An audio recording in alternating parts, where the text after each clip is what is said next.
की जय। बोले सब देवी देवतान की जय। बोले सब संतन की जय। पहले हम अपने बजरंग बली के सुमिरन करता हूँ। श्री गुरु चरण सरोज रज निज मन मुकुर सुधार। वरनौ रघुवर विमल जसु जो दायक फल चार। बुद्धिहीन तनु जानिके सुमिरो पवन कुमार। बल बुद्धि विद्या देहु मोहि हरहु कलेश विकार। पवन तनय संकट हरन मंगल मूरति रूप। राम लखन सीता सही हृदय बसहु सूरभूप। बजरंगबली जी द्वारा अशोक वाटिका का विध्वंस की कहानी सुनिए। कैसे अशोक वाटिया बजरंगबली अशोक वाटिका को उजारे। प्रेम से गणेश भगवान की जय। माता सीता जी के अमोघ आशीर्वाद पाकर हनुमान जी को बड़ी प्रसन्नता हुई। उनसे बातचीत करते हुए उनकी दृष्टि अशोक वाटिका में लगे हुए तमाम सुंदर फल वाले वृक्षों पर गई। उन फलों को देखते ही उनकी भूख जाग पड़ी। उन्होंने सोचा कि इन फलों के द्वारा मुझे अपनी भूख मिटा लेनी चाहिए। यह सोचकर उन्होंने माता सीता जी से उन फलों को खाकर अपनी भूख मिटाने के लिए आज्ञा मांगी। सीता जी ने उनकी बात सुनकर कहा, तात, हनुमान जी इस वाटिका की राक्षस में रक्षा में बड़े बड़े बलवान राक्षस लगे हुए हैं। फल खाने के प्रयत्न में उनके द्वारा तुम्हारी हानि हो सकती है। हनुमान जी ने कहा, माता, मुझे उनका कोई भय नहीं है। आप मुझे बस आज्ञा दीजिए। सीता जी ने उनकी बात सुनकर कहा, ठीक है, तुम भगवान श्री रामचंद्र जी के स्मरण करके इन मीठे फलों को खाओ। सीता जी की आज्ञा पाकर महावीर हनुमान जी निर्भय होकर अशोक वाटिका में पहुंच गए। खूब जी भर कर फल खाया। पेड़ों को भी उखाड़ उखाड़ कर तोड़ कर फेंकने लगे। चारों तरफ पेड़ को उखाड़ना चालू कर दिए। बहुत से बलवान राक्षस वहां रखवाली कर रहे थे। उनमें से कुछ हनुमान जी के द्वारा मारे गए और कुछ ने भागकर रावण को बताया कि अशोक वाटिका में एक बहुत बड़ा बंदर आया है। उसने फल भी खा रहा है और पेड़ों को भी उखाड़ उखाड़ कर फेंक रहा है। ऐसा सुनते ही रावण ने कहा, बड़े बड़े बलवान योद्धाओं को भेजा, लेकिन हनुमान जी खेल खेल में उन्हें थप्पड़ों और घूंसों से मार गिराया। कुछ जो जीवित बचे उन्होंने फिर जाकर दरबार में गुहार लगाई। अब रावण ने अपने महापराक्रम पुत्र अक्षय कुमार को वहां भेजा, किंतु वह भी हनुमान जी के हाथों द्वारा मारा गया। उसके वध का समाचार सुनकर रावण बहुत ही दुखी और क्रोधित हुआ। अब उसने देवराज इंद्र को भी युद्ध में जीत लेने वाले अपने सबसे बड़े पुत्र मेघनाथ को वहां भेजा। रावण ने उससे कहा, बेटे, उस बंदर को जान से मत मारना, बांध कर ले आना। मैं भी उसे देखना चाहता हूँ कि वह अद्भुत बलशाली बंदर कौन है और कहां से आया है। अब मेघनाथ बहुत से बलवान योद्धाओं के साथ अशोक वाटिका और चल पड़ा। हनुमान जी ने देखा कि यह अत्यंत भयानक और विकराल योद्धा सामने से आ रहा है। बस पहले तो उन्होंने मेघनाथ के साथ आने वाले योद्धाओं को अपनी शरीर से रगड़ रगड़ कर मार डाले। फिर एक पेड़ उखाड़ कर उसके द्वारा उसके चारों रथ उसके रथों को घोड़ा चारों घोड़ों राथों को घोड़ा सही चकनाचूर कर दिया। इसके बाद चारे पहिया भी नष्ट हो गई। इसके बाद एक जोड़ का मुक्का मेघनाथ की छाती में मारकर वह फुर्ती से पेड़ के ऊपर जा बैठे। मेघनाथ थोड़ी देर के लिए मूर्छित हो गए। बेहोश होकर पृथ्वी पर गिर पड़ा। मूर्छा बेहोशी दूर होने के बाद उसने बहुत माया रची, लेकिन उनका हनुमान जी पर कोई प्रभाव न पड़ा। अब उसने ब्रह्मा जी का दिया हुआ अचूक वस्त्र ब्रह्मास्त्र हनुमान जी पर चलाया। हनुमान जी ने सोचा, यदि मैं इस ब्रह्मास्त्र को अपने ऊपर कोई प्रभाव नहीं पड़ने देता तो ब्रह्मा जी का इसमें हानि होगा, ब्रह्मा जी का अपमान होगा और देवता चलाया। हनुमान जी ने सोचा और इसके बाद अपमान होगा, इस संसार में इसकी महिमा घट जाएगी। अतः ब्रह्मास्त्र की चोट बांध लिया। यहाँ यही उसने भूल हुई कि ब्रह्मास्त्र एक ऐसा अस्त्र है कि यदि उसके ऊपर किसी दूसरे अस्त्र शस्त्र का प्रयोग किया कर दिया जाए तो उसका प्रभाव अपने आप समाप्त हो जाती है। बजरंगबली को इस बात का पता नहीं था। इस प्रकार मेघनाथ की भूल से हनुमान जी ही ब्रह्मास्त्र से छुटकारा पा गए। उन्हें उसका प्रभाव नष्ट करने की आवश्यकता ही नहीं पड़ी। बोले श्री कृष्ण भगवान की जय। इसके बाद लंका का दहन हुआ। मेघनाथ ने श्री हनुमान जी को रावण के सामने लाकर खड़ा कर दिया। हनुमान जी ने देखा कि राक्षसों का राजा रावण बहुत ही ऊंचे सोने के सिंहासन पर बैठा हुआ है। उसके 10 मुंह और 20 भुजाएं हैं। उसका रंग एकदम काला है। उसके आस पास बहुत से बलवान योद्धा और मंत्री आदि बैठे हुए हैं। लेकिन रावण के इस प्रताप और वैभव का हनुमान जी पर कोई असर नहीं पड़ा। वह वैसे ही निडर खड़े रहे जैसे सांपों के बीच में गरुड़ खड़े रहते हैं। हनुमान जी को इस प्रकार अपने सामने अत्यंत निर्भय और निडर खड़े देखकर रावण ने पूछा, बंदर तू कौन है? किसके बल के सहारे वाटिका के पेड़ों को तुमने नष्ट किया है? राक्षसों को क्यों मार रहा है? क्या मुझे अपने प्राण का डर नहीं है? मैं तुम्हें बहुत निडर और उदंड देख रहा हूँ। हनुमान जी ने कहा, जो इस संपूर्ण विश्व के इस संपूर्ण ब्रह्मांड कोई स्वामी है, मैं उन्हीं भगवान श्री रामचंद्र जी का दूत हूँ। तुम चोरी से उनकी पत्नी का हरण कर लिए हो, उन्हें वापस कर दो। इसमें तुम्हारा ही परिवार कल्याण होगा, तुम्हारे परिवार का कल्याण होगा।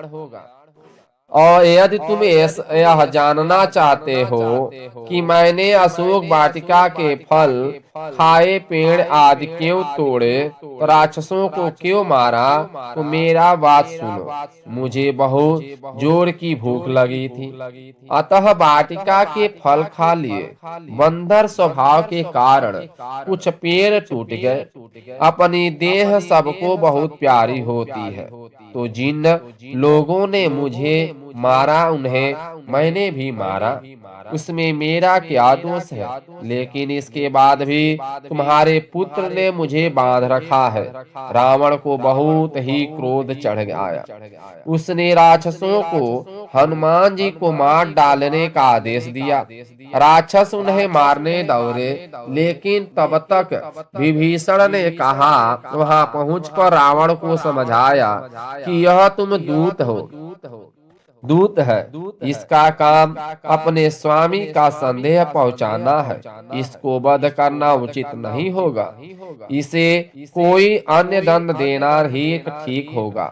विभीषण की यह बात सलाह रावण को पसंद आ गई।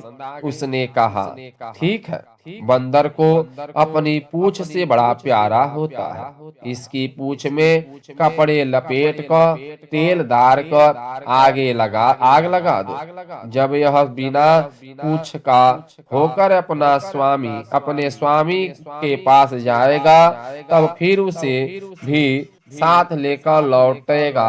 यह कहकर वह बड़े जोर से ठठाक हंसा और पूरे राक्षस गण भी हंसने लगे।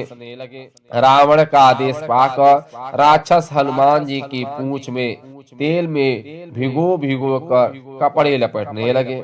अब तो हनुमान जी बड़ा ही मजेदार खेल किया।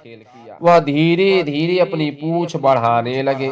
जितना ही बढ़ाते थे सब राक्षस उतना ही कपड़ा बांध बांध कर लगाते गए। अंत में ऐसा हुआ कि पूरी लंका में कपड़े, तेल, घी आदि कहीं बचे ही नहीं है। घट गया।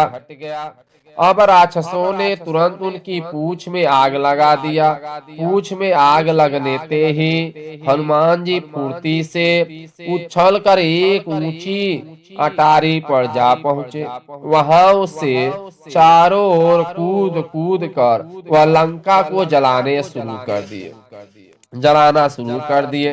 देखते ही देखते पूरी नगरी आग की विकराल लपटों के बीच घिर गए। सभी राक्षसियां जोर जोर से रोने और चिल्लाने लगे।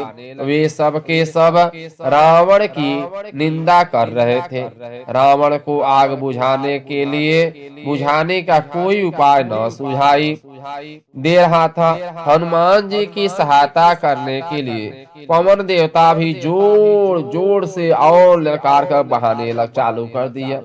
इतना हवा चलाने लगे कि लंका लगा थोड़े ही देर में पूरी लंका जलकर नष्ट हो गई।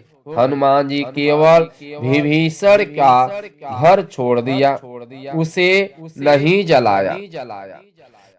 अब मकरी का अप्सरा का उद्धार भी किए लक्ष्मण जी की चिकित्सा के लिए हनुमान जी लंका से सुषेण वैद्य को सोते हुए घर सहित उठा लाए। सुषेण ने कहा, हिमालय के द्रोणाचल शिखर पर संजीवनी बूटी नामक औषधि है।